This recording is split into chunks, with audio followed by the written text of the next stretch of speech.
All right, ladies and gents, welcome back to the Gratitude Interview. Today we have Tammy Tibbetts, who has a very fun name to say.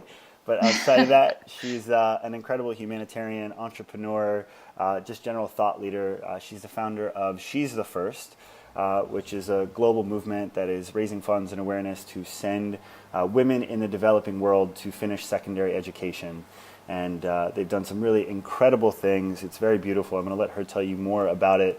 Outside of that, she's Forbes, Times, 30 Under 30. She won Diane von Furstenberg's Humanitarian Award a few years back, and is really just an incredible advocate whose reputation kind of precedes herself in the New York tech ecosystem. And we're excited to have her on the show today. Oh, thank you. I'm so glad to be here. Awesome, Tammy. So, Tammy, I always like starting with this simple question, and that is, how do you answer the question, what do you do? So, I run a $1 million organization that provides scholarships to girls in low-income countries who will be the first in their families to graduate from secondary school, just as you said. Very cool. And so tell me, why is that the organization that you decided to start? Well, there's lots of reasons. When I studied journalism when I was in college, and in that process, I came to discover the facts that there's such gender inequality when it comes to education around the world, particularly at the high school level, when most girls in poor countries are pressured to drop out, whether to support the income of their families or because they're forced into early marriage or they become pregnant. And as a journalist, you're trained to be unbiased of the stories you report on, but this was just one that I couldn't be. I had to do something. I had to be part of being the generation that could actually put an end to gender and education inequality. So that's when I became a volunteer for the organization that I was writing about at the time. And my original intention was not to go into the nonprofit sector, because I still am to this day very passionate about the power of media to create change. And I remind young people that while it's great if you want to go into nonprofits, you can actually and arguably sometimes affect greater change within the for-profit corporate sector.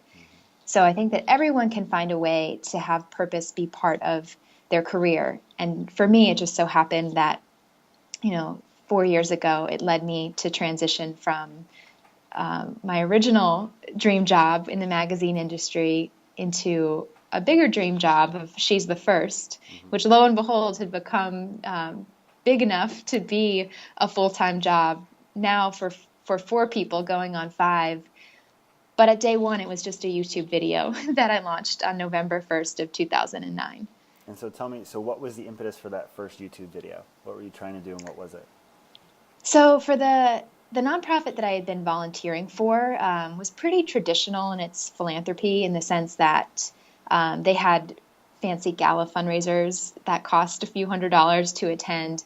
And at the time, I was 23, but even now, I don't have friends who can afford $300, $500 ticket events, but they want to be part of impacting people's lives. So I saw try to think back to 2009, how social media was in our lives, but not to the degree it is today.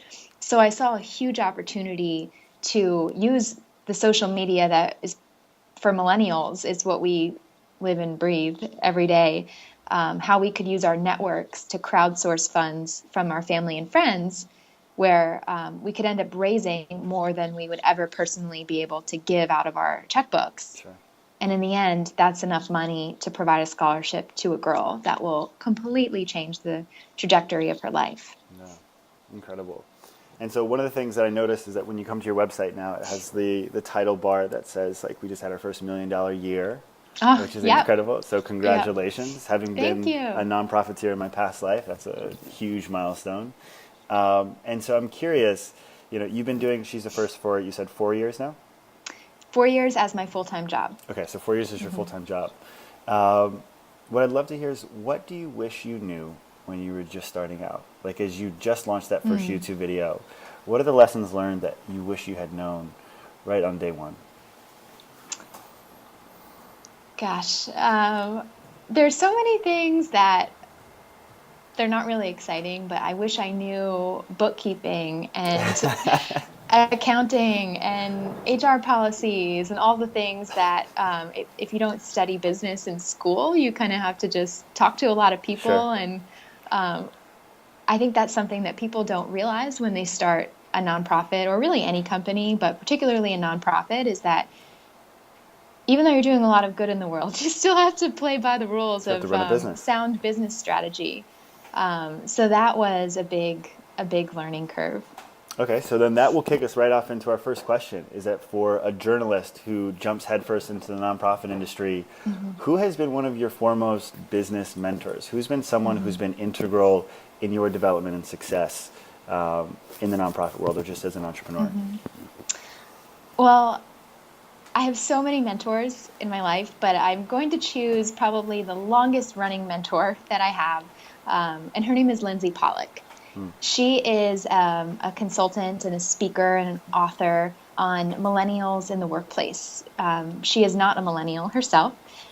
She's a generation older, but she really understands how our generation fits into the business world. And um, I turned to her for advice on communications to uh, understanding and improving interpersonal dynamics with people of different generations. And she's someone that when I originally met her, I was a junior in college. So she was helping to guide me through breaking into the magazine industry at first. And then when I had the idea for She's the First, I remember sitting on a park bench in Central Park telling her the idea. And she was one of the first people who heard the mission statement, and she encouraged me to run with it. Hmm. And then she became our board chair for a couple of years, is a donor and one of the greatest cheerleaders, not only for She's the First at large, but for me personally. And one of the things, the fun facts, if she ends up watching this, that she taught me that really sticks out in my mind is, okay, so I used to work for 17 magazine. Yep. I still have very much of a teenage spirit, and I need to because I Work with work with girls. teenagers around the Yeah. world. And Lindsay told me that I use too many exclamation points in my emails. So I put a Post-it on my computer monitor that said no exclamation points. One per email is okay. And, it's true because how others perceive you is going to impact how They receive your how they message. take you seriously as a businesswoman and how much they'll support the company or the organization you work for. So I really credit Lindsay with helping me to mature as a business leader throughout my 20s. I love that. That's important. I remember I had a similar conversation with my dad as I was starting my first nonprofit, and he heard me on one of my calls, and we were driving cross country at the time, and he had this little napkin that he would have on the dashboard of the car, and every time I said or but or Mm-hmm. he would like write it on the napkin as like a check mark, and I would Yep. just be looking at him, and he would just call me out on it every single time, and I Yeah. hated it so much, but at the end of the day, I like appreciated it because I had to get over that because it's so Yep. true. It's that those little things will have an impact on how you're received. Very cool. So that's kind of on the professional end. So how about more on the personal side of things? Who's just a friend? Who's a confidant? Who's somebody who's Mm-hmm. been, a large impact on your personal development as a human being? Who's Mm-hmm. helped Tammy be the person she is today? Who would that be? Yeah, my best friend, Rachel. Rachel Mount, but then she got married to an awesome guy named Lorne, so she's Rachel Hofstetter. Hmm. And we met when we were both starting out in the magazine industry, became best friends and roommates for quite a few years. And then recently, she had the opportunity to move to Salt Lake City with her husband. They founded a company called Guesterly, which was acquired by a really cool company called Chatbooks, which makes photo books out of your Instagram pictures or Cool. your social media pictures. Yeah. So now she's the CMO there, and she's just the person who, whether now as entrepreneurs, we trade a lot of notes and ideas to become better leaders, but she was there when I had the idea for She's the First. And, you know, she joked that people would ask her when I slept because I would be up when she went to bed and up when she woke up, because it was hard in those early days, you Sure. know, when She's the First was just a little infant. And yeah, we would cook together because she used to be a food editor for Oprah magazine. And, you know, every happy moment and every sad moment throughout my 20s, she was there for me and still is. Oh, I love that. I want to keep it on the personal side of things, and so we go from friends to family. And so, what's kind of the family like structure? How do you have brothers and sisters? Yeah, I have one sister named Shelly, and she is a big cheerleader for She's the First as well. And then my parents, they're just so supportive. They never ever told me once I was crazy for leaving my job at Hearst in 17 to do She's the First full time. So, so tell me this: Yeah. what would you say is one of the most important lessons you've learned from your parents, be it your dad, your mom? What's something that didn't necessarily have to be spoken? It could have been just kind of like leading by example and experiencing that growing up. What do you think is one of the most lasting lessons that you've taken away from your parents? What was it? Yeah, I mean they've told me so many wise things over the years, but one that my dad told me something when I was a senior in high school that has always stuck with me. And when I was in high school, I was a straight A student. I was in the honors and the AP classes, and I kind of always dreamed that I would go to Princeton University. I'm from New Jersey, by the way, so it was right in the backyard. Sure. And then, you know, as I was considering other options, where I ended up going, the College of New Jersey, it was a state school where I had a partial scholarship, and it was a really good deal. My dad said to me, Tammy, if you're Princeton material, you'll be Princeton material wherever you go. And I think that's, especially for young people, high school students, they put a lot of, or even Anybody? adults, on where the companies where you work, put a lot on what it means to have a big name attached to yours. And I think what my dad taught me is that no matter, you know, what fancy school you go to or what fancy, which I didn't, but I ended up working for like a fancy company, Hearst. You still have to remember that your name, your personal brand is what in the long run is going to have the most value. So focus on that. Don't have your self-worth be validated by where you went to school. Just focus on being smart and hardworking wherever you go. And so I love that message, and I think it's so important because one is so focused on the externalities and some stuff that oftentimes you can't control, right? It's like where you work, how people receive what you're doing, whereas the other one, self-worth, is determined by, you just talked about hard work and kind of like just being integrous. And so I'd be curious to put that back to you, is that how have you developed that sense of self-worth as an entrepreneur, of someone who's kind of come from, you know, again, journalism to the nonprofit world and like defining your own value? How do you do that? I would say by being really hardworking and, you know, living up to my own standards versus those that others have for me. I think also gratitude has always been a big part of my success, because I think, and this might also be instilled in me from my parents as well, of writing thank you notes. It's something that my sister and I, when we got like a $5 or $10 with our birthday cards from relatives, we'd have to write them a thank you. It's amazing how many people don't do that. Sure. And I think a lot of executives throughout, when I was trying to get into magazines and now in building relationships for She's the First, they want to help me because they know how appreciated every small gesture is, and that leads to them doing big things. Yeah, absolutely. And so one thing that you mentioned when we first connected is that the theme of this year for you was gratitude, right? And so tell me more about how you got to that as the theme for 2016. Yeah, so I've always been, alluding to Hannah Brencher, who did the prior interview, we have a tradition on New Year's where we make vision boards and write letters to ourselves that we open the following year. So going into 2015, we made these vision boards, and some of the themes on that board for me were professionally raising $1 million for She's the First, finding a relationship, like kind of trying to find a life partner, running and fitness, achieving my goals there, moving into a new apartment, and all of those things by the end of the year had come true by my 30th birthday, and I was just so blown away by the power of that manifestation of like from putting all those energies out into the Sure. universe, that I thought, okay, for 2016, I don't want my focus to be on like what more I'm looking to get. I just want to focus on what I can give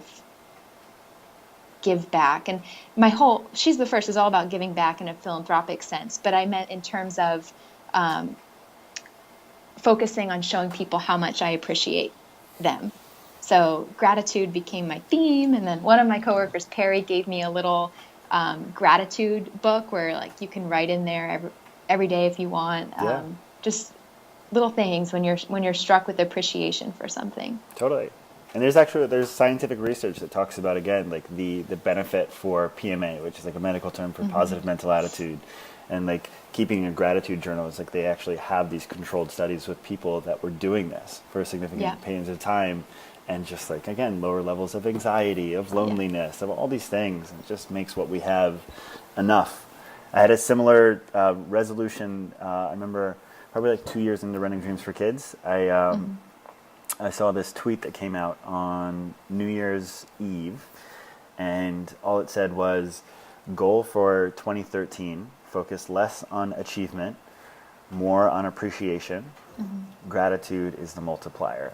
And it was like, as like a 4-year-old who's just like driving to kind of like be perceived as successful and to drive the organization forward. It was like this reminder that like if you are just focused on achieving more, it's like that mindset is such a fallacy, and like you will never just get to a place and be happy. You'll just like need to get to the next thing, as opposed to just like saying, man, this is pretty awesome and we're lucky. Yeah, it's a great quote. Yeah, it was really good. And so what I'd love to switch our focus to is kind of in the realm of like the arts, is that, as a journalist, I'm sure you're probably someone who consumes a lot and reads. Has there been any, like whether it's an artist, a performer, a movie, a book that's had a significant or transformative impact on your life, your development as a human? Does anything come to mind? Well, I could tell you about a book I just recently read. Yeah, anything that has had just like a significant impact on you, I'd love to hear that. Yeah, well, I just last month read Gloria Steinem's new book, My Life on the Road, and that resonated a lot. I thought of some friends, like my co-founder, Kristen, who's on the road a lot as she's our chief programs officer and oversees all of our international partnerships. Yeah. So while I'm not, I didn't relate so much as to like always being on the go, because I am in New York, kind of holding down the fort a lot. I loved things she said about her connection on college campuses, how she speaks all over, and she just loves college graduations and that feeling of it being the end, but also a beginning. Sure.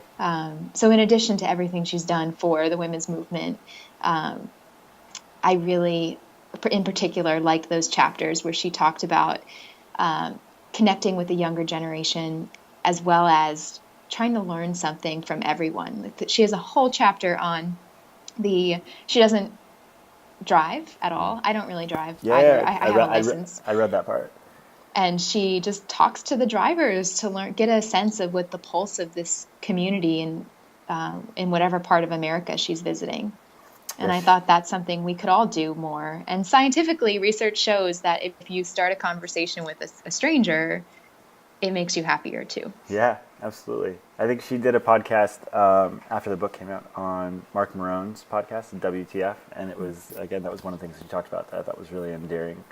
Of just like, she doesn't drive, but that's fine. She gets to meet all these great people and just be totally present while she's traveling, which is so cool. I love that. And so I want to ask you one question that was really interesting when I was like looking at your website and just kind of prepping for the call. And you mentioned on your website that one of the awards that you're still most proud of is the award that you received in high school for being voted most shy. Why is that? Oh, I think it's because I just connect so much to teenagers who they're unsure of themselves and they don't have a lot of confidence, and I think that's the age where anything is still possible.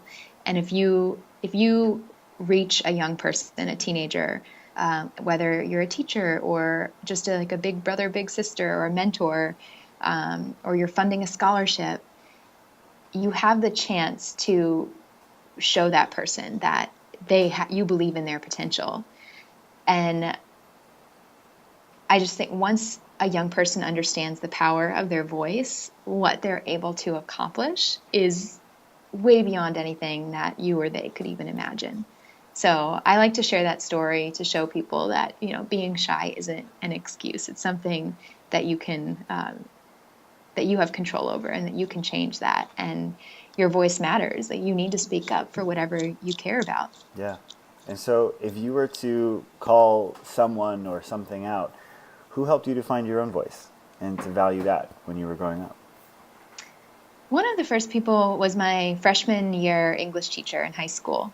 And her name was Miss Smith at the time. I think she goes by Mrs. Boyle now.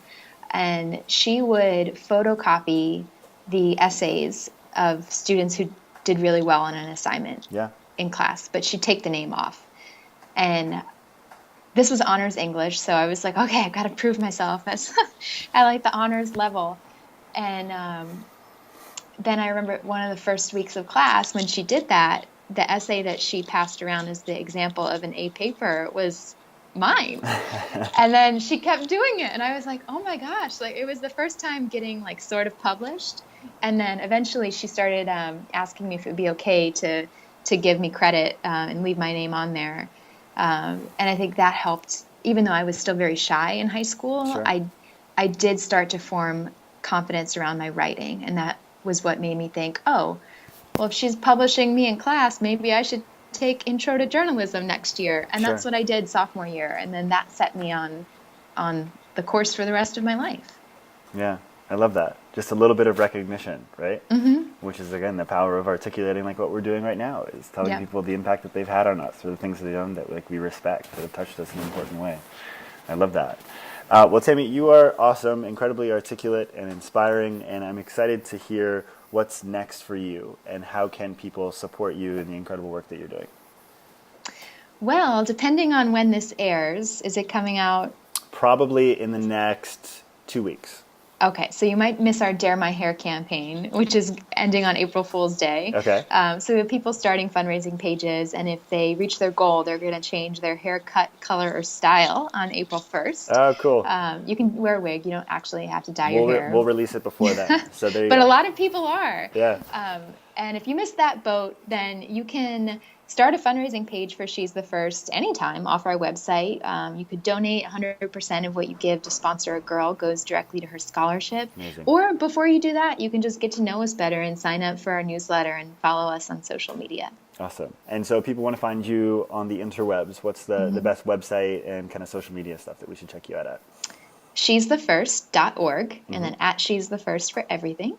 And then for myself, TammyTibbetts.com, TammyTibbetts. Awesome. Tammy, thank you so much for the time today. It's been a pleasure, and we look forward to sharing this out with the world and let more people know about the important work you're doing. Thank you. I appreciate it. Bye, Tammy. Bye. Adios.